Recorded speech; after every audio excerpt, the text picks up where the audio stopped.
అంటే వెళ్తాం. సో, స్ట్రెయిట్‌గా మనం ఈరోజు భగవద్గీతకెళ్దామండి. భగవద్గీత మనం లాస్ట్ టైము 40 వరకు చెప్పుకున్నాం. సో, ఇది స్క్రీను. నేనేం చేస్తానంటే శ్లోకాలు చదివిన తర్వాత మన భగవద్గీత మనం చేసే ఈ క్రిటికల్ అనాలిసిస్‌లోని మనం శ్లోకాలని చదివిన తర్వాత, ఆ శ్లోకాల యొక్క తాత్పర్యం చెప్పుకున్న తర్వాత, మనం క్రిటికల్ అనాలిసిస్ గీతామ గ్రంథం, శంకర భాష్యం, ఇంకా మిగతా భాష్యకారులు ఏం చెప్పారు, ఆ విషయాలు, దయానంద సరస్వతి గురించి ఏం చెప్పారు, ఇంకా ఎవరేం చెప్పినా సరే మనకి అవన్నీ కన్సిడర్ చేసి దీన్ని అనాలిసిస్ చేయడం జరుగుతుందనమాట. సో, స్ట్రైట్‌గా మనం అప్పుడు ఈ 41 నుంచి చెప్పుకుందామండి. 41 నేను ఫుల్ స్క్రీన్ చేశాను శరత్ గారు. 41 వ్యవసాయాత్మికా బుద్ధిః ఏకే అకురు నందన బహుశాఖా హ్యన్యంతాచ్చ బుద్ధయో వ్యవసాయినాం. కురునందన, ఈ ఈశ్వర ఆరాధన రూపమైన నిష్కామ కర్మయోగంలో నిశ్చయ రూపమైన బుద్ధి ఏకనిష్ట అవుతుంది. చంచల చిత్తుల బుద్ధులు అనేక శాఖలుగా విభజింపబడుతున్నాయి, అనంత ముఖములతో కనిపిస్తున్నాయి. ఇదండి. ఇక్కడ ఏంటంటే కురునందన అంటే అర్జున, ఈ ఈశ్వర ఆరాధన రూపము, మనం ఈశ్వరుని ఏ రూపంతో అయితే మనం ఆరాధిస్తున్నామో అది నిష్కామ కర్మయోగము. ఇది చాలా ఇంపార్టెంట్ పదం. నిష్కామ కర్మయోగం అంటే మనం కర్మలు చేస్తూనే ఈ కర్మల్ని ఏ కామ్యము లేకుండా అంటే నిష్కామంగా చేయాలన్నమాట. అంటే కర్మ యొక్క ఫలితం ఏదైతే ఉందో దాన్ని మనం తీసుకోకుండా ఈశ్వరార్పణగా మనం కర్మలు చేయడం అన్నది కర్మయోగంలోకి వస్తుందన్నమాట. నిశ్చయ రూపమైన బుద్ధి ఏకనిష్ట అవుతుంది. ఈ ఏకనిష్ట అనే పదాన్ని కూడా మనం చూద్దాం. ఇప్పుడు చంచల చిత్తుల బుద్ధులు అనేక శాఖలుగా విభజింపబడుతున్నాయి, అలాగే అనంతమైన ముఖములతో కనిపిస్తున్నాయి. అంటే ఏంటంటే మనం చేసే ఈ ఈ పనులు ఏవైతే ఉన్నాయో ఈ పనులు చేస్తూ కూడా వీటిని రకరకాలుగా అంటే మనం ఇప్పుడు మనం చేసే ఆరాధన కానీ మనం ఈశ్వరుని యొక్క ఇది ఏంటి ఎన్ని రకాలుగా ఉంటుంది, ఆయన యొక్క విభూతులు ఏ రకంగా ఉంటాయి, అలాగే మనం చేస్తున్న రకరకాల కర్మలు ఏవైతే ఉన్నాయో ఈ కర్మలన్నింటినీ కూడా మనం రకరకాల చంచల బుద్ధులు ఉంటాయన్నమాట. మనం ఇవి ఎలాగా ఏ విధంగా మనల్ని ప్రభావితం చేస్తాయి అన్న విషయం గురించి. సో 41 మీ దగ్గర ఉందండి శరత్ గారు? ఉందండి. వ్యాఖ్యానం ఒకసారి 41 చెప్పండి. 41 లేదు నా దగ్గర, నేను దీంట్లో చూస్తాను. ఏదంటారు? విద్యాప్రకాశ్ నందగిరి స్వామిదా? విజయానంద ప్రకాష్ నందగిరి గారిది 40 ఉంది. 40 తర్వాత వెంటనే ఇది షిఫ్ట్ అయిపోయిందో లేకపోతే రొటేట్ అయింది. ఒకసారి నన్ను రొటేట్ చేస్తాను. ఇది మీరు దీని మీద కామెంటరీ చెప్పండి. 41 ష్యూర్ అండి. నేను ఈలో మీకు స్క్రీన్ షాట్ కూడా ఇస్తాను. సో ఇక్కడ అంటే మనకి 41 ఏంటంటేనండి, మనకి ఇప్పటి వరకు కర్మయోగం గురించి చెప్పడం జరిగింది కదా భగవద్గీతలో. ఒకటేంటంటే 41లో దీని మనకి ఎస్టాబ్లిష్ చేసేది ఏంటంటే కర్మయోగం చేయడానికి జ్ఞానం ఇంకా జ్ఞానం అవసరం. అలాగే వెర్సెస్ ఏంటంటే జ్ఞానం అని మాత్రమే కాకుండా ఇదేంటంటే మీరు నేర్చుకోవడానికి మీకు గోల్ ఏంటి అన్నది కూడా ఇంపార్టెంట్ అన్నది చెప్తుంది అనమాట. అంటే ఇప్పుడు చూడండి, ఇక్కడ వ్యవసాయ అని మొదలెడతారు కదా. సో అంటే ఏంటంటే అంటే దాని అర్థం నిశ్చయత్వంతో సీక్ చేయడం అనమాట. సో ఇది అక్కడ మనకి అది ఇక్కడ దాని గురించి మాట్లాడతారు. ఇప్పుడు జ్ఞానం ఒకటి అయితే కనుక వివేకం గురించి కూడా ఇక్కడ మాట్లాడడం జరుగుతుంది. ఇప్పుడు దయానంద సరస్వతి ఆయన భాషలో ఆయన యాక్చువల్గా ఈ వర్స్కి 41కి రిలేటెడ్ గా ఆయన వివేకం గురించి మాట్లాడతారు. ఇప్పుడు బుద్ధి ఉందండి. బుద్ధి అంటే అండర్స్టాండింగ్ కదా మామూలుగా వీళ్ళు ఈ కాంటెక్స్ట్ లో. సో ఇప్పుడు ఇందులో బుద్ధి రేఖేహ కరునందన అని చెప్పని ఉంది కదా ఇందులో. సో అంటే అండర్స్టాండింగ్ ఉండాలన్నది, అంటే బుద్ధి అంటే జ్ఞానం, తెలుసుకోవడం అన్నది ఒకటైతే వివేకం అన్నది ఏంటంటే it is a kind of attitude that we need to develop అన్నది. సో వివేకం అన్నది ఏంటంటే ఇప్పుడు మీకు అదొక దాన్ని ఏమంటారంటే దాని మెచ్యూరిటీ, అంటే మీరు ఇంకా స్థాయికి రీచ్ అయ్యారా లేదా, ఇది జ్ఞానం తెలుసుకోవడానికి అన్నది వివేకం అన్నది దాన్ని సూచిస్తుందన్నట్టు. అది. సో వీళ్ళు ఇంకొకటి అది. ఇంకొక విషయం ఏంటంటేనండి, ఏదైనా ఒకే ఒక్క ఏకనిష్ట అంటే ఏంటంటే, మనం ఏ పని చేసినా సరే, అది నిష్కామ కర్మ అనే ఒక టార్గెట్‌లోనే ఎళ్ళాలనమాట. అంటే ఏంటంటే, మన గమ్యముగా భావించి చంచల బుద్ధిల యందు అట్టి వారి బుద్ధి అంటే ఏంటంటే, మన విషయ వాంఛలన్నీ గూడా ప్రాపంచిక వస్తువులను ఆశ్రయించి దృశ్య పదార్థముల పైకి మనం దృష్టిని పోకుండా, వాని ప్రాప్తియే గమ్యముగా భావించి చంచల బుద్ధి కలిగియుందురు. అంటే చాలామంది ఏ పని చేసినా సరే, ఫలాపేక్ష లేకుండా ఈశ్వరార్పణంగా మనం కార్యాలు ఏవైతే చేస్తున్నామో, ఈ కార్యాలన్నింటిని గూడా మనం చేస్తున్నప్పుడు మనకి ఈ ప్రాపంచిక విషయాల పైన మన బుద్ధి పలు విధాలుగా పోతుంది కనుక, ఏ విధంగా భావించినా సరే బుద్ధిని తీసుకొచ్చి మళ్ళీ తిరిగి దీని మీద పెట్టాలనమాట. ఏది? ఈ ఆహ్, నిష్కామ కర్మ యోగంలోని పెట్టాలి. అంటే ఏంటంటే, మనం ఎప్పుడున్నా గూడా చూడండి, భిన్నమగు సూర్యకిరణములు భూతద్దముల ద్వారా ఏకోన్ముఖులు కాగా, ఈ క్రిందనున్న తత్వము కూడా భస్మము చేయగలుగును. అంటే మన క్రిందనున్న ఇదేంటిది? ఇది తమ్ము ఉంది. తమము అన్నాడండి. ఇది పేరు సరిగ్గా ప్రింట్ పడలేదిది. అంటే ఇప్పుడు అవును. మనకి రకరకాల వైపు పోతున్న ఈ మనస్సు ఏదైతే ఉందో, దానంతటిని లాక్కొచ్చి, ఏకీకృతం చేసి ఒకే దాని మీద పెట్టాలన్నమాట కాన్సంట్రేషన్. అంటే రకరకాల సూర్యకిరణాలను తీసుకొచ్చి, ఒక చోట కాన్సంట్రేషన్ చేస్తే దాని ఎంత పవర్ ఉంటదో, అంతే పవర్ బుద్ధికుంటది. అందువల్ల ఏంటంటే, బుద్ధిని కంట్రోల్ చేయాలి. సో, కావున వివేకవంతుడైన వివేకవంతుడై దైవమునందు, మోక్షమునందు ఇక్కడ చూడండి. ఎవ్రి పర్సన్ ఏ పర్సన్ అయినా సరే మిమ్మల్ని మోక్షం వైపు నడిపించడం అంటే దైవం వైపు నడిపించడమే. అంటే శ్రీకృష్ణుని వైపు నడిపించడమే. నిశ్చయము కలిగినట్టి బుద్ధినే లభించి బహు శాఖాత్మకముగు అనిశ్చయాత్మకమైన బుద్ధిని త్యజించవలెను. అంటే రకరకాల వైపుకి వెళ్తున్న బుద్ధి ఏదైతుందో దాన్ని వదిలిపెట్టాలన్నమాట. ఆ బుద్ధిని వదిలిపెట్టి మనం మోక్షం వైపు నడుస్తూ అట్ ద సేమ్ టైమ్ మనం ఈ ఈశ్వరార్పణగా మనం ఫలాపేక్ష లేకుండా కార్యాలు చేయడం అన్నది ఇది చెప్తుందనమాట. అంటే ఒక ప్రాజెక్ట్ కింద తీసుకోవాలి దీన్ని. సో, అది బేసిక్‌గా చెప్పేది. సో, దీంట్లో ఏంటంటే ఆ చెప్పే ఆ కాన్సెప్ట్ ఏముందో అది చెప్పడమే మన పని.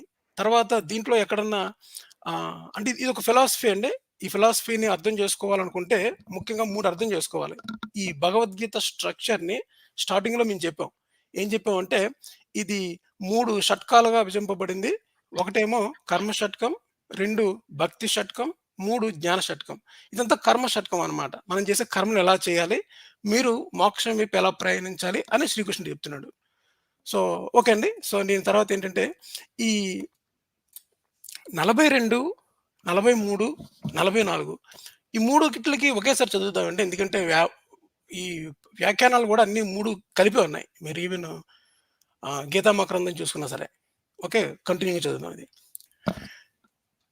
యామిమాం పుష్పితాం వాచాం ప్రవ ప్రవద్యంత విపచ్చితః వేదావాదారతాః పార్థ నాణ్యదస్థితివాదినః కామాత్మాన స్వ సస్వర్గపరాః జన్మ కర్మ ఫలప్రదాం క్రియా విశేష బహుళాం భోగైశ్వర్య గతిం ప్రతి భోగైశ్వర్య ప్రసక్తానాం తయా పహృత చేతసాం వ్యవసాయాత్మికా బుద్ధిః సమధౌ న విధీయతే.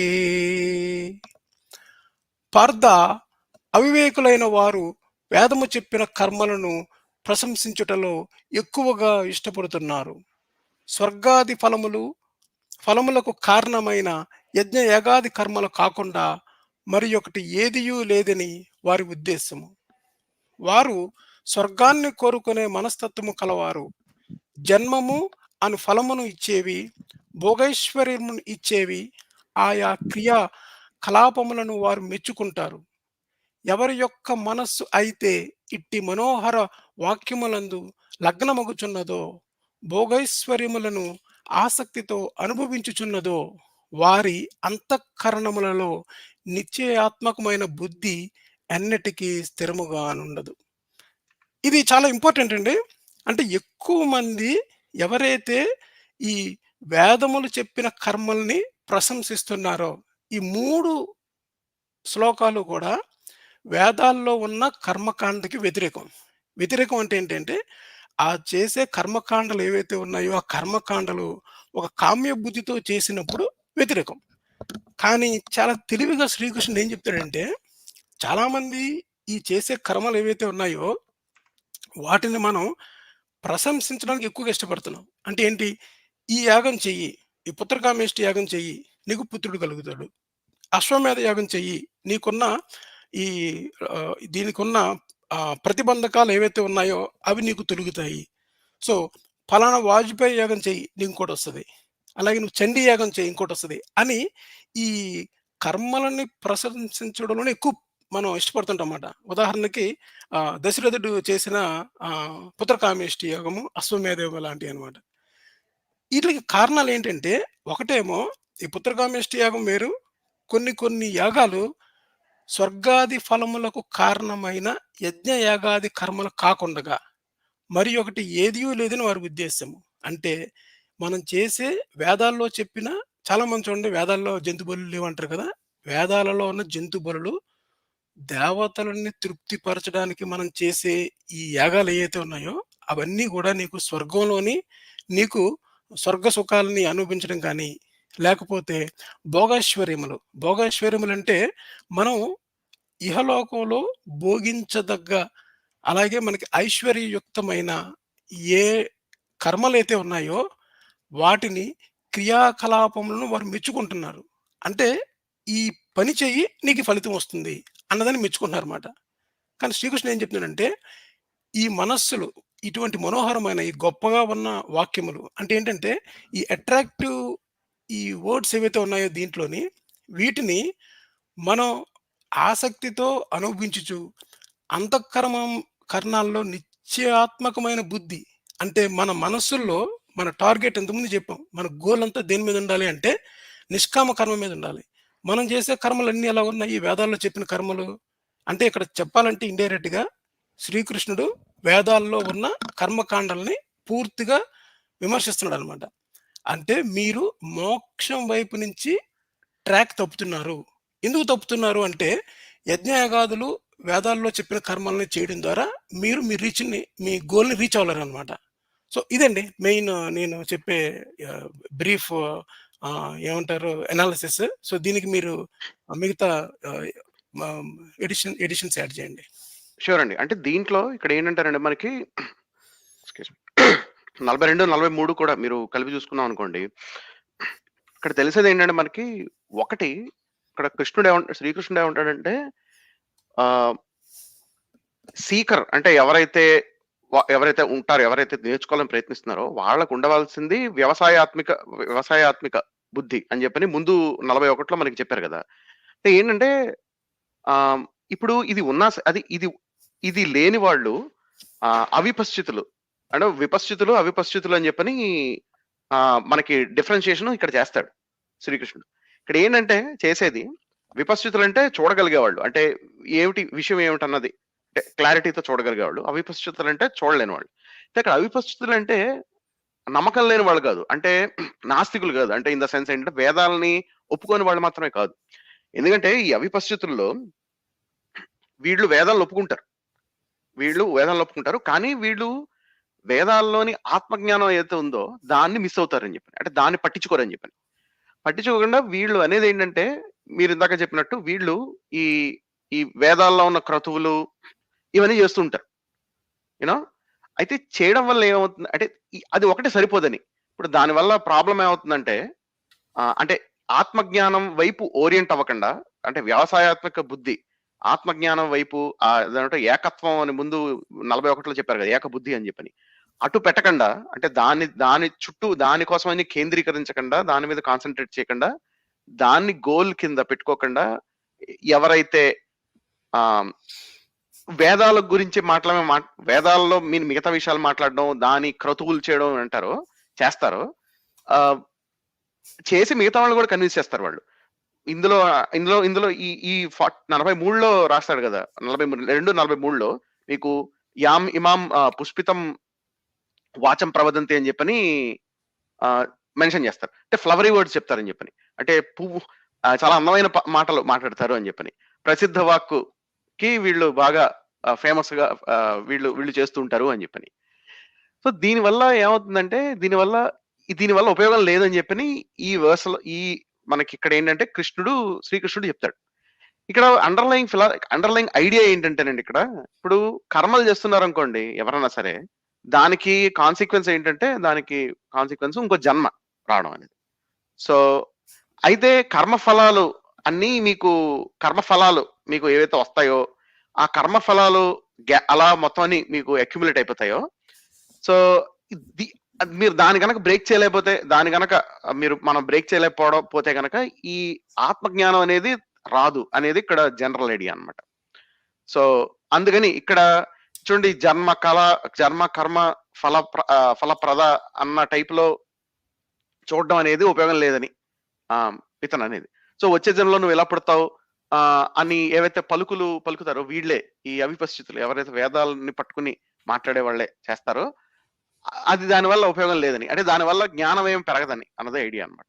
సో ఈ లాస్ట్ 3 వర్సెస్ లో ఏంటంటే అండి, మనకి కర్మలు చేయడంతో పాటు జ్ఞానం, వివేకం ఎందుకు ఇంపార్టెంట్, అలాగే మనం ఆ జ్ఞానం అనేది ఈ ఆత్మజ్ఞానం వైపు ఓరియంట్ అయి ఉండడం, నెక్స్ట్ ఇందాక మనం చూసాం కదా, నిష్కామ కర్మ చేయడానికి అది హెల్ప్ అవ్వాలి, దాని వైపు ఓరియంట్ అయి ఉండాలి అని చెప్తారన్నమాట.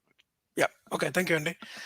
సో నెక్స్ట్ 45 త్రైగుణ్య విషయా వేదాః నిస్త్రైగుణ్యో భవార్జున నిర్ద్వంద్వో నిత్య సత్వస్థః నిర్యోగక్షేమ ఆత్మవాన్.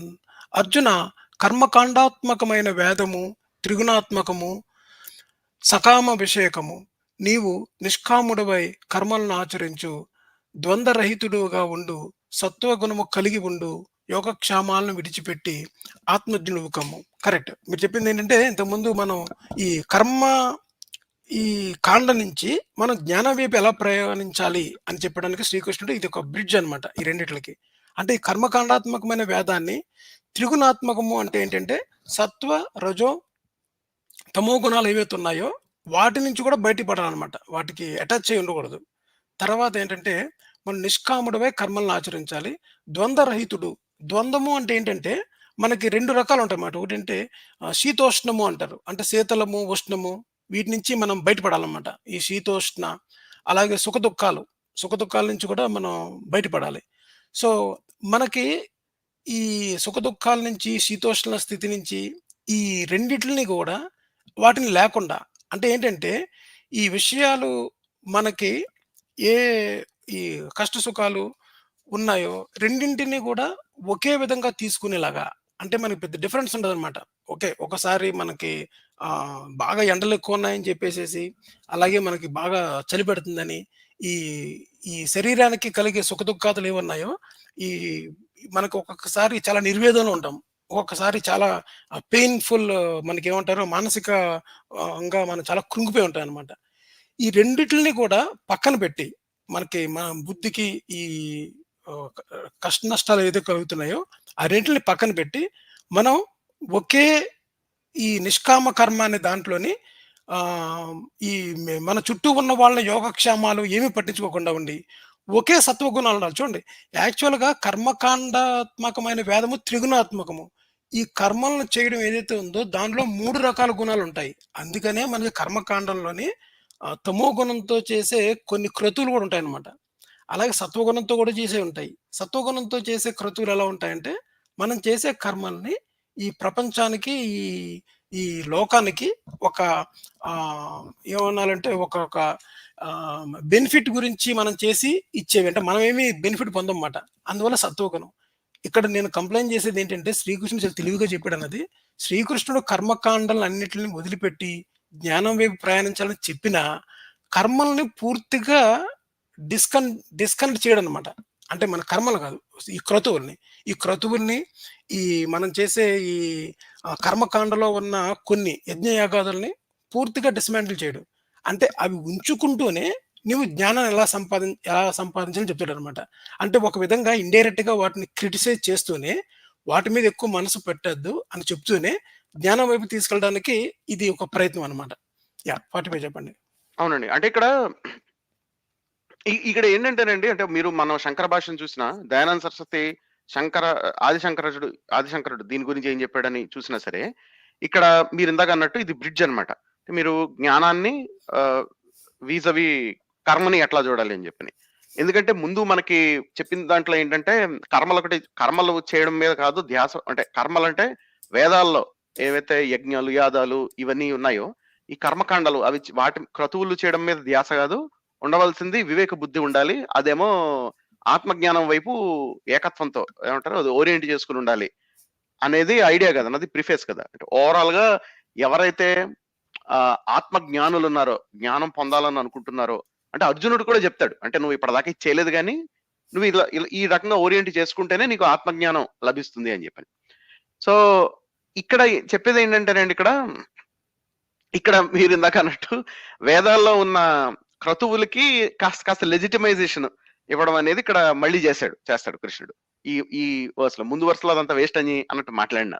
కరెక్ట్. సో ఇది ఏంటంటేనండి, ఇప్పుడు అంటే ధర్మం అనేదో జడ పదార్థం కదా, అదొక సూట్ కేస్ టర్మ్ కదా, దానికి క్లియర్ కట్ డెఫినేషన్ అనేది లేదు. అంటే ధర్మం అనేది ప్యాకేజ్ అది ఎగ్జాక్ట్లీ. అదొక అంటే ఎథిక్. ఇప్పుడు చూడండి, ఇప్పుడు మనకి మామూలుగా ఈ రోజు ఫిలాసఫీలో మీరు పదాలు తీసుకున్నారనుకోండి, ఎథిక్స్ అంటే నైతికత, అలాగే డ్యూటీ అంటే మీరు ఏం చెయ్యాలి అన్న మీ బాధ్యత ఏమిటి అది, లేకపోతే నాలెడ్జ్ యూనో అంటే అది, లేకపోతే ఇంకా న్యాచురల్ లాస్ అంటే ప్రకృతి ధర్మాలు అంటారు కదా మనం. అంటే ఇవన్నీ కలిపేసి మనం చాలా సందర్భాల్లో ధర్మం అని చెప్పని దేన్నన్నా రెఫర్ చేస్తూ ఉంటారు, విచ్ ఈస్ మీనింగ్లెస్. ఎందుకంటే మీరు అన్నిటిని ఇప్పుడు నేను ప్రతిదాన్ని ఇప్పుడు చూడండి, విశ్వం అన్నది బిగ్గెస్ట్ సూట్ కేసు వర్డ్ కదా. అంటే విశ్వం, universe is the super set of everything కదా విశ్వం అనేది. అంటే విజిబుల్ యూనివర్స్ మొత్తం అన్ని గెలాక్సీలు మొత్తం అంతా కలిపి one of the largest universal set కదా విశ్వం అనేది. ఇప్పుడు నా ల్యాప్టాప్ విశ్వంలో భాగమే, అలాగే నా కాఫీ కూడా విశ్వంలో భాగమే. సో ఇప్పుడు నేను అన్నాను అనుకోండి, నేను విశ్వంలో ప్రోగ్రామింగ్ చేసి విశ్వం తాగుతున్నాను అన్నాను అనుకోండి, what does it even mean అంటే? It doesn't mean anything. So category కనీసం మీకు స్పెసిఫిక్ గానే చెప్పాలి ఏంటి అనేది.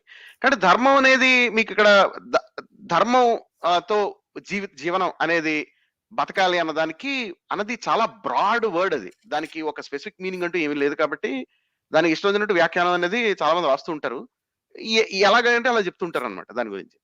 అయితే ఇక్కడ ఏంటంటే కాదండి, వాడుకుంటాడు ఇక్కడ కృష్ణుడు. అవును, కరెక్ట్. సింపుల్ గా ఏంటంటే ధర్మం అంటే చేయాల్సింది చేయకపోవడం, చేయాల్సింది చేయడము, చేయకూడదు చేయకపోవడం అని చెప్తారు కదా సింపుల్ గా. అంటే నాకు వీళ్ళు చెప్పే ధర్మం ఎలా అనిపిస్తుంది అంటే, కృష్ణాష్టమి అంటే కృష్ణుడి బర్త్డే అంటాడు కదా ఒక సినిమాలో, గుర్తుందా మీకు? అవును, మిస్టర్ పెళ్ళం. సేమ్ అలాగా ధర్మం అంటే ఏంటంటే అక్కడున్న పదాన్ని నువ్వు ఏ పని చెయ్యాలో, ఇప్పుడు ఫర్ ఎగ్జాంపుల్ 10 కమాండ్మెంట్స్ ఉన్నాయనుకోండి, 10 కమాండ్మెంట్స్ ని ధర్మం అంటే ఓకే, ఒక సెట్ ఆఫ్ రూల్స్ ఇచ్చాడు, అది 10 కమాండ్మెంట్స్ అని చెప్పచ్చు. అలాగే మనుస్మృతి ఉంది, ఇది ధర్మం అంటే ఓకే, అర్థమైంది. నువ్వు అందులో చెప్పిన ధర్మం మాట, ఎవరు ఏం ఆచరించాలి, ఎవరు ఏం ఆచరించకూడదు. పరాశర స్మృతిలో ఏం చెప్పారు, ఒక ధర్మము అంటే ఒక రిటన్ సెట్ ఆఫ్ ఇన్స్ట్రక్షన్స్ పెట్టి, ఈ సిచ్యుయేషన్ కి నువ్వు ఎలా బిహేవ్ చేయాలి, ప్యూర్ మేనిఫెస్టేషన్ ఆఫ్ ధర్మ. అంటే ధర్మ ఏం చేసినా ధర్మంగానే చేస్తాడని, అంతే కదా. ఈవెన్ అసతోమ సర్గమయ అని చెప్పిన అశ్వత్థామ అతః కుంజేరహ అని చెప్పిన అది కూడా ధర్మంలోకి వస్తుంది. ఎందువల్ల, మీకు దుష్టులకి ఇలాగే చేయాలి లేకపోతే అని చెప్పేసి. అంటే శ్రీకృష్ణుడు ఎప్పుడు కూడా ఒక ఇన్సిడెంట్ లో ఒక మహాభారతం కానీ, రామాయణం కానీ, మీరు భాగవత కథ ఏదైనా చూసుకోండి, వాళ్ళు బిహేవ్ చేసింది ఏదైతే ఉందో దాన్ని ధర్మంగా ఎస్టాబ్లిష్ చేస్తారు. అంతే తప్ప సో అండ్ సో రూల్ ఉంది కనుక, so and so IPC code ఉంది కనుక, ఈ కోడ్ ప్రకారంగా వీడు చేసింది తప్పు అందుకని వీటికి శిక్ష చేశాను అని ఉండదు ఎక్కడ కూడా. అంటే ఒక రిటర్న్ సెట్ ఆఫ్ ఇన్స్ట్రక్షన్స్ లేకుండా ఒక చిన్న పిట్టకథ చెప్పి, ఆ పిట్టకథలోని ఈ రాముడు ఇలా చేశాడు గనక, లేకపోతే ధర్మరాజు ఇలా చేశాడు గనక అదే ధర్మము అని చెప్పడం ఎంతవరకు ధర్మం? అవును. అది అవ్వక్కర్లేదు. సో, ఇక్కడ అదేనండి. అంటే ఇక్కడ ఆహ్, ఈ త్రిగుణాల గురించి మాట్లాడినప్పుడు, ఇక్కడ ఓవరాల్‌గా వీళ్ళేం జేస్తున్నారంటే, ఇది ఒక రకమైన దాన్నేమంటారు ఎసెన్స్ ఆర్గ్యుమెంట్స్ ఇస్తున్నారనమాట వీళ్ళు. అంటే మీరు చూస్తే అంటే మనం ఆహ్, చూడండి later western philosophy idea similarity మనం తీసుకురావాలని చూస్తే గనక, ఇప్పుడు ఇది కొంత ఎసెన్స్ ఆర్గ్యుమెంట్స్ అనమాట. అంటే ఇక్కడ మనకు వేదాలున్నాయి. వేదాలు మనకేం చెప్తాయి, ఇప్పుడు పుత్రకామేష్టి యాగం అనేదో ఉందనుకోండి. అది ఏం చెప్తుంది, మీకు పుత్రులు కలగడానికని చెప్పని చేసే యాగం కదా అది. ఇప్పుడు మీరు ముందు వరుస తీసుకున్నారనుకోండి, ముందు శ్రీకృష్ణుడు ఏదైతే చెప్పాడో, అంటే మీరు కర్మలు చేయడం వల్ల మాత్రం ఉపయోగం లేదు. అలాగే మీరు అది అవిపశ్యత అవుతుందని చెప్పని. అంటే మీరు పుత్రకామేష్టి యోగం చేయడం అనేది మీరు విషయాన్ని సరిగ్గా చూడకపోవడం అవుతుంది అని ముందు హ్మ్. వరుసలో చెప్పింది. ఇక్కడ ఏమంటున్నాడంటే, ఇక్కడ మీకెప్పుడైతే మీకు త్రిగుణాలన్నవి అంటే అంటే మనకి ఈ వ్యావసాయిక బుద్ధి ఉండి, మనకు ఆత్మజ్ఞానం వైపు వెళ్తున్నప్పుడు, మీకు పుత్రకామేష్టి యోగం ఎప్పుడు చేయాలో, ఎప్పుడు చేయకూడదో తెలుస్తుంది అన్న ఒక హింట్ అనమాట ఇక్కడ ఇవ్వడం. అంటే యువర్ ఎసెన్స్ అంటే ఇది ఎసెన్షియల్ ఆర్గ్యుమెంట్స్ అంటే ఎసెన్స్ రిలేటెడ్ ఆర్గ్యుమెంట్స్ అనమాట. సో మీకు ఏదైతే మీ ఎసెన్స్ ఉందో that will tell you what is right from what is wrong అన్నది. అండ్ వేదాలన్నది మీరొక రిఫరెన్స్ గైడ్ కింద పెట్టుకుంటారు. ఇది యాహ్! చాలా రైట్. ఇది మేనేజ్మెంట్ టాక్ అనమాట. అంటే అవును. మేనేజ్మెంట్ టాక్ అంటే ఇన్ ద సెన్స్ ఏంటంటే అన్ని చేస్తాను, ఏది చేయను అన్నట్టు చెప్పడం. ఆ! కానీ అంతే మీరు you right. Don't really tell you what is the plan of action. అది ఇప్పుడు చూడండి ఇక్కడ ఇందులో ఇందాక ఒక పాయింట్ మర్చిపోయాను నేను. మానావమానాలన్నమాట. అంటే ద్వంద్వాల్లోనే మానావమానాలు కూడా వస్తాయి. మిమ్మల్ని ఎవరైనా సరే అవమానించినా, లేకపోతే మిమ్మల్ని ఎవరైనా పొగిడినా సరే ఈన్నిటిని వదిలిపెట్టాలన్నమాట మీరు. సో, తర్వాత ఇది ఆహ్, మన శంకర భాష్యంలో అన్నమాట. శంకర భాష్యంలో ఇంకొక మాట ఏంటంటే, మనకి మీరిప్పుడు చెప్పారు కదా! యోగక్షేమాలు ప్రధానం అనుకున్న శ్రేయో మార్గంలో ప్రవృత్తి కలగడం కష్టం. కనుక యోగక్షేమాలను వదిలిపెట్టు. ఆత్మవంతుడిగా అంటే ఆత్మ విషయంలో అప్రమత్తుడుగా ఉండు. స్వధర్మాన్ని అనుష్ఠించే నీకు ఉపదేశించవలసింది ఇదే. అంటే చూడండి ఇక్కడ స్వధర్మం అనేది చాలా ఇంపార్టెంట్. స్వధర్మము అంటే ఏంటంటే, చాలామంది నీ యొక్క ఈ మతం ఏదైతే ఉందో, ఆ మతంలో ఉండు పక్క మతాలకెళ్ళక అనుకుంటారు. అది కాదు స్వధర్మం అంటే. స్వధర్మం అంటే ఈ వర్ణ వ్యవస్థలో ఉన్న 4 వర్ణాలు ఏవున్నాయో, ఏ వర్ణం వాళ్ళు ఆ వర్ణంలో చేయవలసిన పని స్వధర్మం అనమాట. అంటే ఇప్పుడు అర్జునుడు నేను యుద్ధం చేయను అని చెప్పడం ద్వారా తన స్వధర్మాన్ని కం ఫుల్‌ఫిల్ చేయట్లేదనమాట. అందువల్ల నీ స్వధర్మాన్ని నువ్వు ఫుల్‌ఫిల్ చెయ్యాలి అని చెప్తున్నాడంటే, ఇది బేసిక్‌గా వర్ణ వ్యవస్థ పాయింట్ ఆఫ్ వ్యూలో చెప్పిందే తప్ప, యూనివర్సల్ గ్లోబల్ ఏంటి ఒక మొరాలిటీ పాయింట్ ఆఫ్ వ్యూలోని, ఎథిక్స్ పాయింట్ ఆఫ్ వ్యూలో చెప్పింది కాదు. అది. నెక్స్ట్ అండి. ఆహ్, 46 ఇది 45 అయిపోయింది కదండీ ఇప్పుడే 45 అయింది రైట్. 46 యావానర్ధ ఉపాదానే సర్వతస్లంప్లుదోదకే తావాన్ సర్వేషు వేదేషు బ్రాహ్మణస్య విజానతః.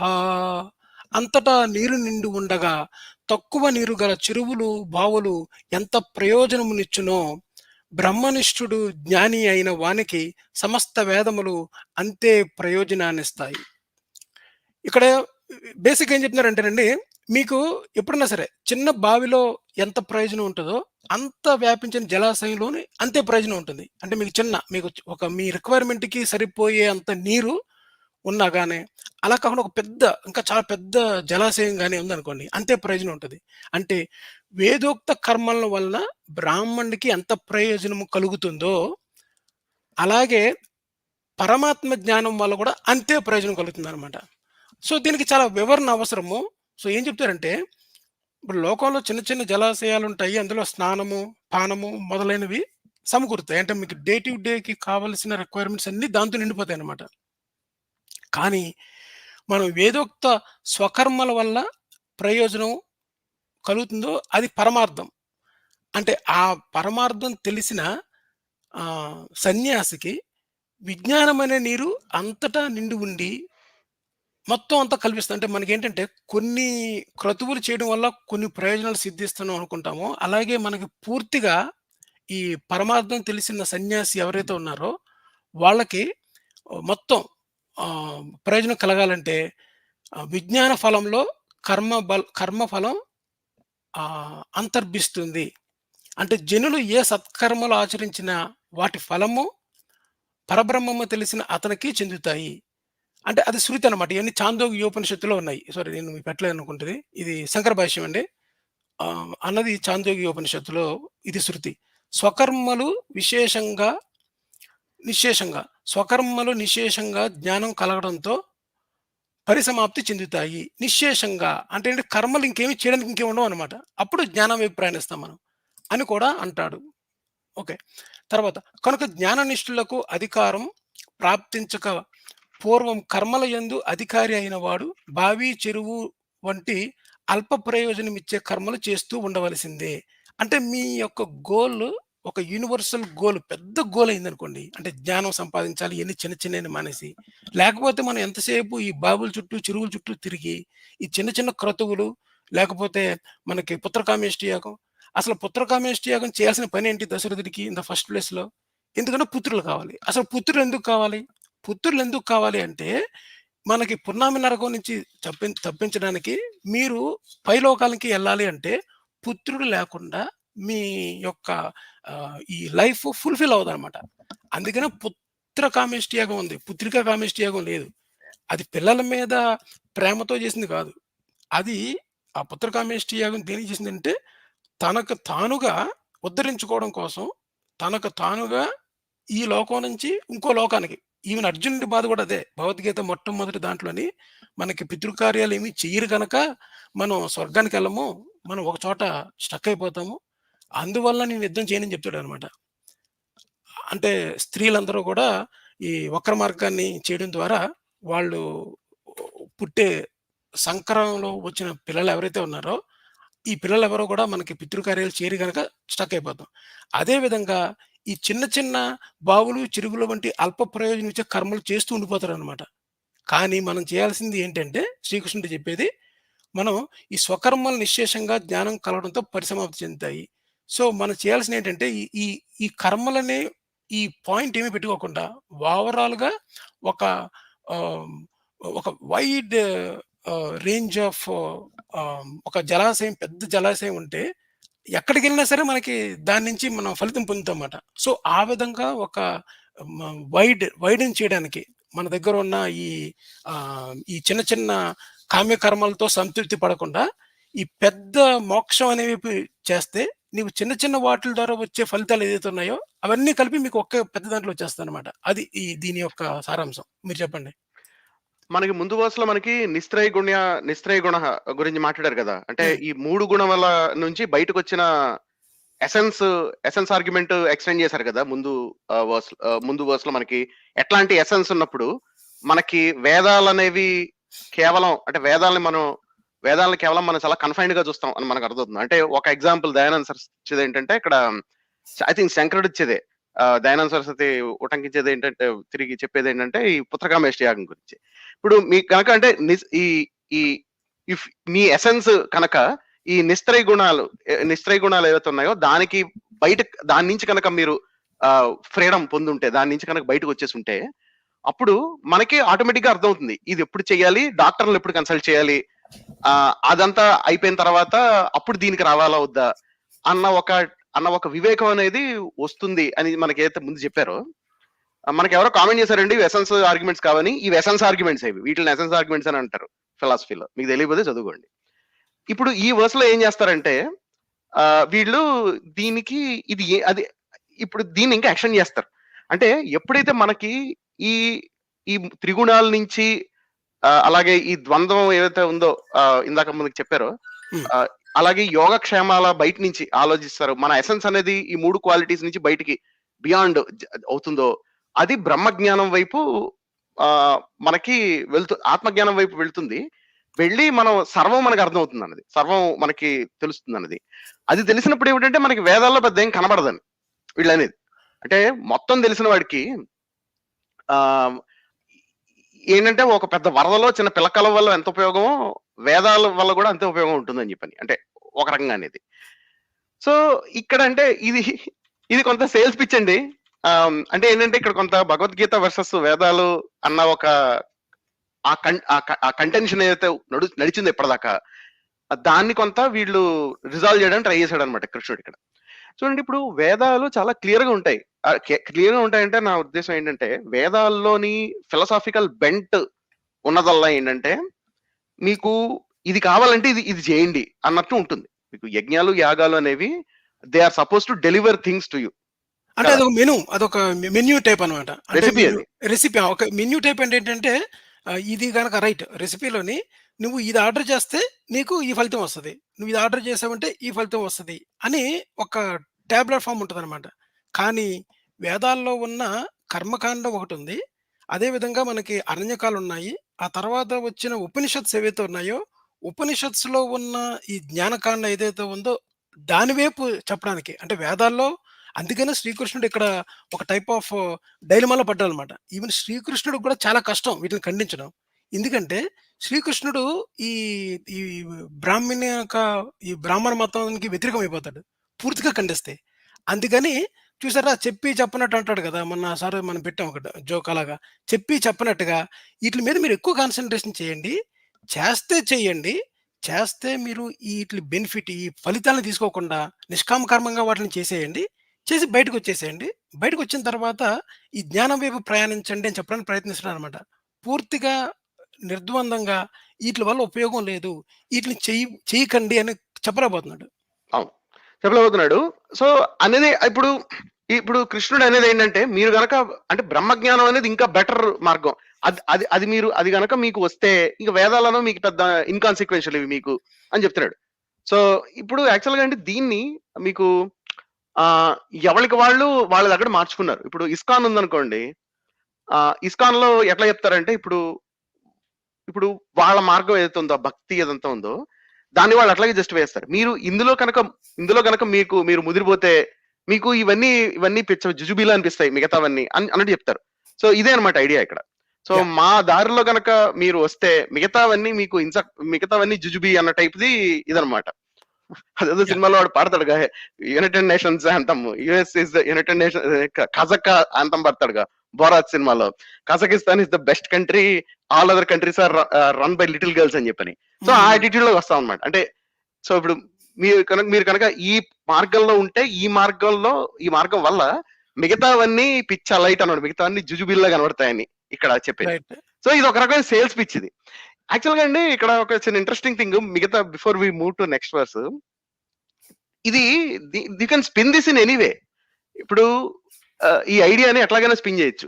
ఇప్పుడు నేను చెప్పాను ఇప్పుడు సాధారణంగా మనం హేతువాదులు మానవవాదులు ఎప్పుడైనా మాట్లాడేటప్పుడు కానీ దీని గురించి చెప్తుంటారు. ఇప్పుడు నువ్వు ప్రతి మతాన్ని స్టడీ చేసావని ఎవరైనా అడిగారు అనుకోండి, ఇక్కడ ద హోల్ ఐడియా ఏంటంటే if you just understand the reason behind things అని కానీ, లేకపోతే ఓవరాల్ గా రేషనాలిటీ కనుక రేషనల్ థింకింగ్ కనుక అలవర్చుకుంటే you don't need to worry about what religion set about this or that.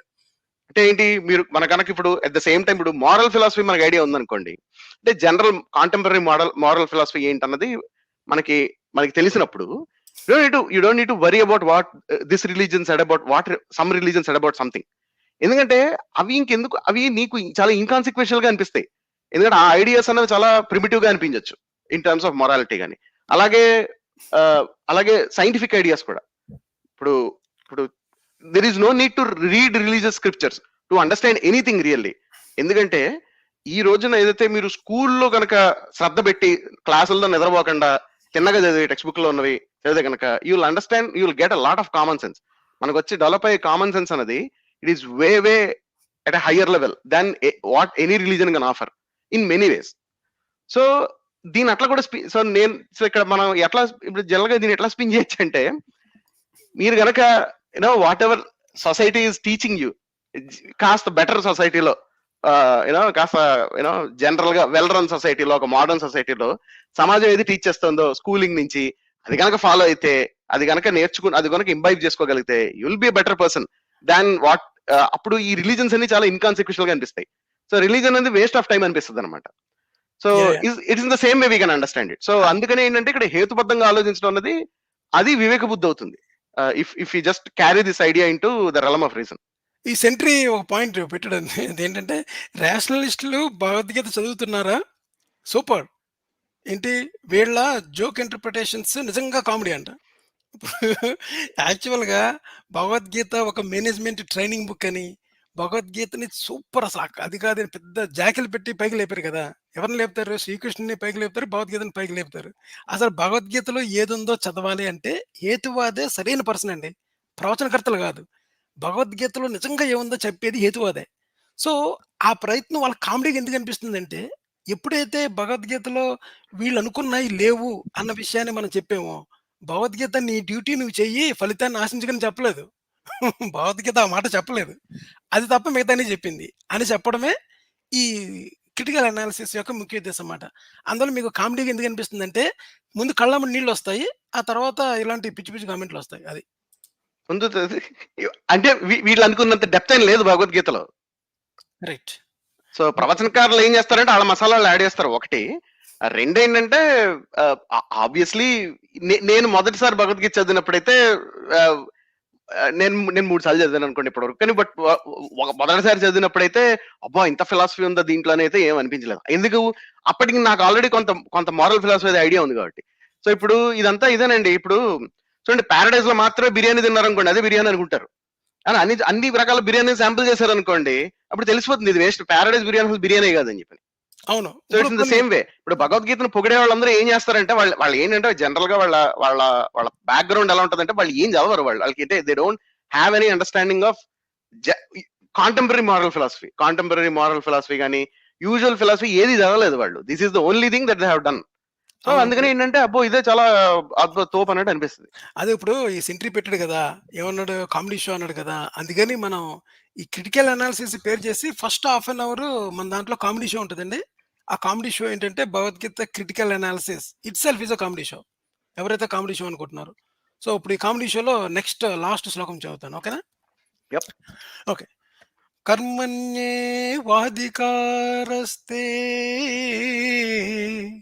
మా ఫలేషు కదాచన మా కర్మఫల హేతుర్భూః మా తే సంగోస్త్వ కర్మణి.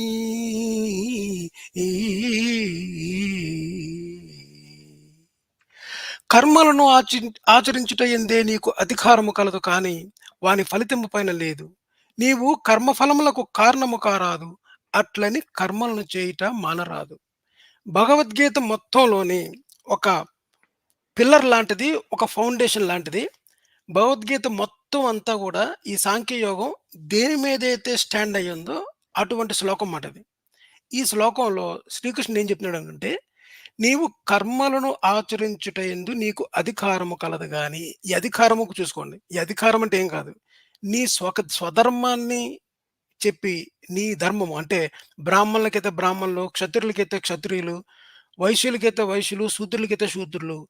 వాళ్ళు ఆచరించే కర్మలు ఏవైతే ఉన్నాయో, ఆ కర్మల నుంచి బయటకి వెళ్ళడానికి వీల్లేదు. వాళ్ళే చేయాలి. ఎన్ని హిడెన్ మీనింగ్స్ అన్నమాట ఈటిల్లోని. ఓకే. వాని ఫలితం మీద లేదు అంటే ఏంటంటే, దీన్నే చాలామంది ఇంతకుముందు జస్ట్ చెప్పాను కదా! నీ డ్యూటీ నువ్వు చెయ్యి, ఫలితాన్ని ఆశించుకో అన్నది. అసలు అలాంటి మీనింగే కాదది. ఇదేంటంటే, నీవు ఇంతకుముందు చేస్తున్న పుత్రకామేష్టి యాగం తీసుకుందాం. పుత్రకామేష్టి యాగం కూడా ఒకానొక నీకు కర్మలోకొస్తదనమాట. ఈ కర్మ మీద ఆలోచించినప్పుడు, ఆ ఫలితాన్ని మనం తీసుకుంటాం. వచ్చినా కాకపోయినా సరే. అదే విధంగా కొన్ని స్వర్గ భోగాలను అనుభవిస్తూ కొన్ని క్రతువులుంటాయన్నమాట. ఆ క్రతువు చేయడానికి అధికారం ఉంది నీకు. నువ్వు చేసుకోగలవు. కానీ వాని ఫలితం మీద నీకు లేదు. ఎందుకంటే ఫలితం మీద లేదని చెప్పట్లేదు. నీవు నిష్కామంగా చేస్తే నీ మీద ఉండదు. నీవు గనక ఫలితం తీసుకున్నావంటే, ఈ కర్మ ఏదైతే ఉందో, ఈ కర్మ యొక్క ఫలం నిన్ను బంధించి, ఈ కర్మ యొక్క ఫలం చనిపోయిన తర్వాత నిన్ను స్వర్గానికి తీసుకెళ్తది. అప్పుడు స్వర్గంలో సుఖాలన్నీ అనుభవించిన తర్వాత, కర్మ ఖర్చయిపోయిన తర్వాత, మళ్ళీ భూమి మీదకొస్తాం మాట. మళ్ళీ భూమి మీదకొచ్చి, మళ్ళీ తిరిగి మళ్ళీ ఇంకో జన్మ ఎత్తుతామాట. సో, ఈ కర్మ జన్మ చక్రంలో ఉండకుండా ఉండాలంటే, పై శ్లోకాల్లో చెప్పినట్టు నిష్కామ కర్మలు చేయాలి. అందువల్లేంటంటే, నీవు ఎప్పుడైతే కర్మల్లో చిక్కుకుంటావని నువ్వైతే అనుకుంటావో, ఈ చిక్కుకుంటావనుకుంటావో, ఆ కారణం చేత నీవు కర్మఫలములకు కారణము కారాదని ఇదొక అడ్వైస్ అనమాట. అంటే నీవు ఈ అట్లని కర్మలను చేయటం మానరాదు. చాలామంది ఎందుకొచ్చిన గొడవరా బాబు! ఈ కర్మలు చేస్తూ ఉంటే నాకు కర్మఫలం అంటుకుంటది. అందులో ఏ కర్మ చేయకుండా నేను ఖాళీగా కూర్చోచ్చు అనుకుంటాడు. నో. అలా కూడా నీకు ఎస్కేప్ లేదు. ఎందుకు లేదంటే, నీవు కర్మలను చేయటం మానరాదు. నీ కర్మలు నువ్వు నిత్య కర్మలు ఏదైతే ఉంటాయో, ఈ రకరకాలు ఉంటాయి కదా! ఈ ఈ సరంజామాలని పిచ్చి కర్మలు, నిత్య కర్మలు, ఈ కర్మలన్నీ నువ్వు చేసుకుంటూ ఉండాలే తప్ప, కర్మలను చేయడం మటికి నువ్వు మానకూడదు. కర్మలు చేస్తూ ఉండాలి. కర్మ ఫలితాన్ని మటికి నువ్వు ఈశ్వరార్పణంగా దేవునికి వదిలేసేసి, భగవంతునికి వదిలేసి, నిష్కామ కర్మలు చేస్తూ ఉంటే నువ్వొస్తావు అని చెప్పడానికి 47 శ్లోకం అనేది వన్ ఆఫ్ ద కీ శ్లోకం మాట. దీని మీద ఎక్కువ ఎక్స్‌టెన్సివ్‌గా చేయాలి. సో, నెక్స్ట్ దీన్ని కంటిన్యూ చేద్దాము. దీన్ని బ్రీఫ్‌గా మీరు చెప్పేసేసి తర్వాత మనం మెయిన్ టాపిక్‌లోకి వెళ్ళిపోదాం. డెఫినెట్లీ అండి. ఐ థింక్ ఇక్కడ మనం 2 గుర్తుపెట్టుకోవాలి. ఈ వర్స్‌ని చాలా మంది ఎట్లా ఇంటర్ప్రిట్ చేస్తారంటే, కర్మ చేయి ఫలితం ఆశించకు అన్న టైప్‌లో చెప్తారు. ఇక్కడ ఫలితం ఆశించకపోవడం పాయింట్ కాదు. అది రాంగ్ ఇంటర్ప్రిటేషన్. దీన్ని ఎట్లాగా చెప్తారంటే, ఇప్పుడు నువ్వు నీ చేతిలో ఉన్నది నువ్వు చెయ్యి. నువ్వు ఫలితం ఆశించకని చెప్పని. పాయింట్ అది కాదు. ఇక్కడ భగవద్గీత చెప్తున్నది ఏంటంటే, కర్మఫలం నీ చేతిలో లేదు అన్నది దాని మీనింగ్ ఏంటంటే, ఎవరి చేతిలో ఉందంటే, కర్మఫలం అనేది ఈశ్వరుడి చేతిలో ఉంది. అంటే that is the whole idea. And అది ఎలా జరుగుతుందంటే, ఇప్పుడు కర్మఫలం కదా, దాని ఫలితం అంటే కర్మఫలం అనట్లేదు, దాని ఫలితం, దాని కాన్సిక్వెన్సెస్ ఏమవుతాయి అనేది ఈశ్వరుడు డిసైడ్ చేస్తాడు. అది ఏ బేసిస్ మీద అవుతుంది? అది ఏ బేసిస్ మీద అవుతుందంటే, మన కర్మఫలాల బేసిస్ మీద అవుతుంది. అంటే ఏంటంటే, ఇప్పుడు మీరు ఇందాక చెప్పారు చూడండి, ఇప్పుడు వర్ణ వర్ణ ఒక పలానా వర్ణం వాళ్ళు ఏ పని చేయాలి అన్నది కూడా కర్మఫలంలో భాగం అవుతుంది. కాబట్టి ఇక్కడ వీళ్ళు చెప్తుంది ఏంటంటే, మీరు రిజల్ట్ ఓరియంటెడ్ గా మీరు పనులు చేయొద్దని చెప్పని వీళ్ళు చెప్తుంది. ఎందుకంటే రిజల్ట్స్ నీ చేతిలో లేవనేది. ఇక్కడ అండి జనరల్ ఆర్గ్యుమెంట్ ఏం ఆఫర్ చేస్తారంటే, మనం దయానంద సరస్వతి మనం ఇంటర్ప్రిటేషన్ వ్యాఖ్యానం చూసినా, ఆది శంకర భాష్యం చూసినా సరే, ఏమని చెప్తారంటే, ఇప్పుడు ఇక్కడ ఇందాక మనం చెప్పాం చూడండి, ధర్మం అన్నది ఒక సూట్ కేసు పదం. దాని మీనింగ్ అనేది ఒక్కొక్క కాంటెక్స్ట్ లో నచ్చినట్టు వాడుతుంటారని చెప్పని, ఇక్కడ దీన్ని ప్రకృతి ధర్మాల కాంటెక్స్ట్ అర్థంలో వాడుతుంటారు దీన్ని. ఇప్పుడు నేను భూదేవికి మహా పెద్ద భక్తుడిని అనుకోండి, నేను 4వ ఫ్లోర్ నుంచి దూకినంత మాత్రాన నా కాళ్ళు విరక్కుండా ఉండవు. భూదేవి నన్ను కాపాడదు. చూసి అంటే ఇక్కడ ఏంటి, అక్కడ ప్రకృతి ధర్మం ఏంటంటే, gravity works the same for every one. You know చెప్తాం కదా మామూలుగా, science is the same for every one అని చెప్పని. సో అక్కడ ఇప్పుడు నేను ఏం చేసేసినా అంటే, నా కర్మ కనుక అక్కడ భూదేవిని ప్రసన్నం చేసుకోవడం అనుకోండి, అక్కడ నడవదు. అంటే ఇట్ డజంట్ వర్క్ దేర్. నేను 5వ ఫ్లోర్ నుంచి 6వ ఫ్లోర్ నుంచి దూకి, నేను ఎంత పెద్ద భక్తుడినైనా సరే భూదేవికి నా కాళ్ళు విరగాల్సిందే, ప్రాణం కూడా పోవచ్చు బుర్ర మీద పెడితే కనుక. సో ఇలాంటి అర్థాలు చెప్తారు. అంటే ఏంటి, నువ్వు ఏ పనైనా చెయ్యి, అంటే నువ్వు దూకుతానంటే దూకు, కానీ ఫలితం అనేది నీ చేతిలో ఉండదని చెప్పని. కానీ దట్ ఈస్ అది చాలా మిస్చీవస్ ఇంటర్ప్రిటేషన్ అది ఆఫ్ దిస్ వర్స్. అంటే ఇక్కడ but if you look at it, actual గా చాలా విషయాలు మన కంట్రోల్లో ఉంటాయండి. ఇప్పుడు మనం గనక మన కనుక ఫలానా రిజల్ట్ కావాలి అని మనం ఆప్టిమైజ్ చేసుకోవట్లేదు అనుకోండి, దేంట్లో అయినా సరే, మనం ఏం చేయాలో కూడా మనకు అర్థం కాదు. నేను ఎగ్జాంపుల్ ఇస్తాను. నాకు తెలిసి 2 weeks back I think BCP గారు జాయిన్ అయ్యి ఇదే క్వశ్చన్ అడిగారు. ఏంటంటే, ఇప్పుడు నేను రిటైర్మెంట్ ప్లానింగ్ చేసుకోవాలనుకోండి, అది అందరూ చేసుకోవాలి కదా, అందులో అదేమి బ్యాడ్ కర్మ కాదు కదా. రిటైర్మెంట్ ప్లానింగ్ చేసుకోవడం అనేది పాప పని కాదు, అది రజోగుణం కదా, దాని ఏమంటారు, ఇట్లాంటి ఈ 3 గుణాల్లో వర్స్ట్ గుణం ఏదైతే ఉంటుందో దానికి సంబంధించింది అయితే కాదుగా. అంటే నేను ఈ రోజు కాంటెంపరీ ఏ వర్ణానికైనా సరే పనికొచ్చేది, ఏ వర్ణానికైనా పనికొచ్చేది. నేను కాంటెంపరీ హ్యూమన్ సొసైటీ స్టాండర్డ్స్ లో చెప్తున్నాను నేను. ఇప్పుడు మీరు రిటైర్మెంట్ ప్లాన్ చేసుకోదలుచుకున్నప్పుడు మీకు కొన్ని టార్గెట్స్ ఉండాలి కదండి. ఇప్పుడు ఒక 30 సంవత్సరాల తర్వాత నేను రిటైర్ అవ్వదలుచుకున్నప్పుడు, 30 సంవత్సరాల తర్వాత ఓవరాల్ గా ఇన్ఫ్లేషన్ ఎంత బట్టి ఎంత నాకు సేవింగ్స్ ఉండాలి, నాకు income year to year income ఎంత ఉండాలి, ఇప్పుడు నాకు ఎంత వస్తుంది, సో ఇప్పుడున్న దాన్ని నేను ఏం చేస్తే అప్పుడు అంత ఇన్కమ్ అంత సేవింగ్స్ కి జనరేట్ అవుతుంది అన్న గోల్స్ ఉన్నాయి కదా. ఈ ఫలితాలు ఉన్నాయి కదా, నేను భగవద్గీత లింగంలో చెప్తున్నా, ఈ ఫలితాలు ఉన్నాయి కదా, ఈ కర్మ ఫలితం ఉంది కదా, ఈ కర్మ చేయడానికి రిటైర్మెంట్ ప్లానింగ్ అన్న కర్మ చేయడానికి ఉన్న ఫలితం ఉంది కదా, ఆ ఫలితం అనేది మీ చేతిలో లేదనుకోండి, ఏం చేయాలి? ఏం చేయలేవు. You can't plan retirement, right? So అంటే ఏంటంటే, ప్రాక్టికల్ గా దానికి మీనింగ్ ఏం లేదు ఈ వర్స్ కి. కర్మ నువ్వు చేయ ఫలితం నువ్వే ఆశించుకు అనేదానికి ప్రాక్టికల్ గా ఎటువంటి మీనింగ్ లేదు. అది ఎప్పుడు దాన్ని ఎలా వాడుకుంటారంటే, దాన్ని ఎట్లా వాడుకోవచ్చు అంటే, ఇప్పుడు చాలా హెవీలీ కరప్ట్ సిస్టమో లేకపోతే ఒక కల్టో ఉందనుకోండి, అంటే where you don't have you know అంటే మనకి మన యాక్షన్స్ మీద కంట్రోల్ అనేది లేదనుకోండి, అట్లాంటి సందర్భంలో ఏంటంటే still if you still want people to do something and you are going to control the results of those actions. ఇప్పుడు కల్ట్స్ ఉన్నాయి, కల్ట్స్ లో ఎలా ఉంటుంది, ఇప్పుడు నువ్వు ఇచ్చే అని చెప్తారు, కానీ ఓవరాల్ గా దాన్ని ఎట్లా వాడుకుంటారు, దాని కాన్సిక్వెన్సెస్ అనేవి ఎలా వస్తాయి అన్నది వాళ్ళ చేతుల్లో ఉండదు. అట్లాంటప్పుడు ఇట్లాంటి వర్సెస్ అని చెప్పి వాడుకోవచ్చు. మనకి ఒక కామెంట్ పెట్టారు, గీత ప్రమోట్స్ కిల్లింగ్ పీపుల్ అని చెప్పని. యాక్చువల్ గా అండి, మీరు ఎవరినైనా చంపాలనుకోండి, అంటే ఎవరి చేతనైనా ఎవరినైనా చంపించాలనుకోండి, దీని బాగా వాడుకోవచ్చు దీన్ని.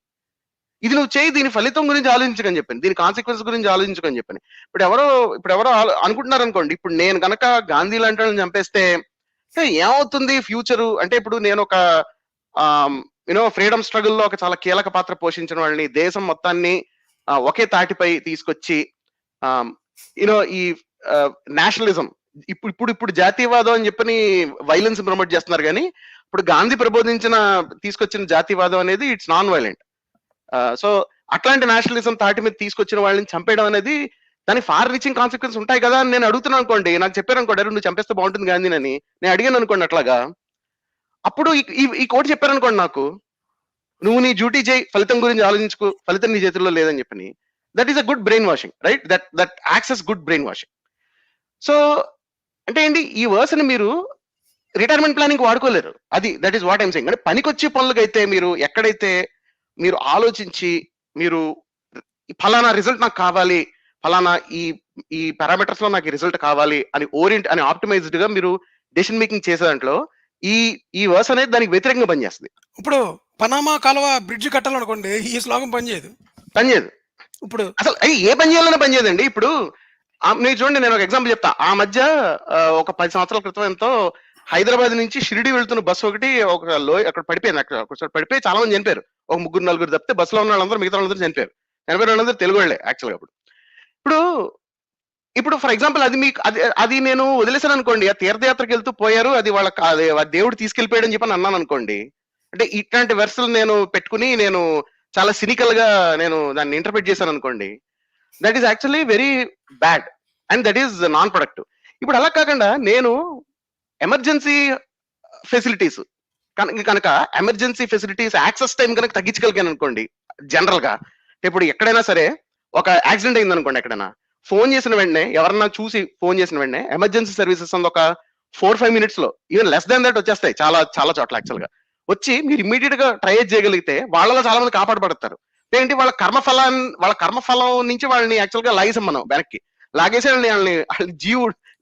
వాళ్ళ జీవత్వాన్ని మనం ఇంకా నింపాం అనమాట. అది అంటే 2 యాక్షన్స్ ఉండాలండి. ఒకటి ఏంటంటే 2 చోట్ల పడిపోయినాయి బస్సులు, 2 చోట్ల ఈ బత్తాయి గ్యాంగ్ ఉందనుకోండి, వాళ్ళు ఏం చెప్తారంటే వాళ్ళ కర్మానుసారంగా అది జరిగింది, వాళ్ళు దేవుని చేస్తున్నారు, ఇంకా అందరూ చనిపోయారని చెప్తారు అనమాట.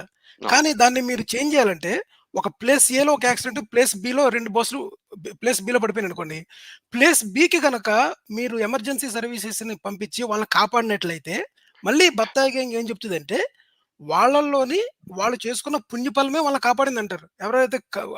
ఎవరెవరైతే చనిపోయారో వాళ్ళందరూ కూడా వాళ్ళ కర్మానుసారంగా చనిపోయారు అన్నమాట. అంటే even medical facilities, science and technology ఉపయోగించి హెలికాప్టర్ లిఫ్ట్ చేసి వాళ్ళందరినీ బతికించినా సరే, అది కూడా దేవుని యొక్క ఏమంటారు కనుసన్నల్లోనే జరిగింది. అతను మన ప్రభువే మనల్ని రక్షించాడు అని ఈ క్రిస్టియన్స్ ఎలాగైతే చెప్పుకుంటారో, ఈ బత్తాయి గ్యాంగ్ కూడా ఏ దేవుడు దర్శనం అయితే చేసుకొని వచ్చి లోయలో పడిపోయావో అదే దేవుడికి హెలికాప్టర్ పంపించాడని కూడా చెప్పుకుంటారు. అది చెప్పుకుంటారు. ఇంకోటి ఈ పాయింట్, ఇప్పుడు సీట్ బెల్ట్స్ ఉన్నాయండి. సో సీట్ బెల్ట్, కార్లో సీట్ బెల్ట్లు అనేవి యాక్చువల్ గా ఈ వర్షకు వ్యతిరేకంగా పనిచేస్తున్నాయి. అవును. సో మీరు కర్మఫలాన్ని ఆశించకుండా పని చేయట్లేదు పాపం. సీట్ బెల్ట్లు ఎవరైతే తయారు చేశారో, వాల్వో కదా తయారు చేసి, అది పేటెంట్ లేకుండా అందరికి ఇచ్చేసింది. వాల్వో అయినా చేసింది అది.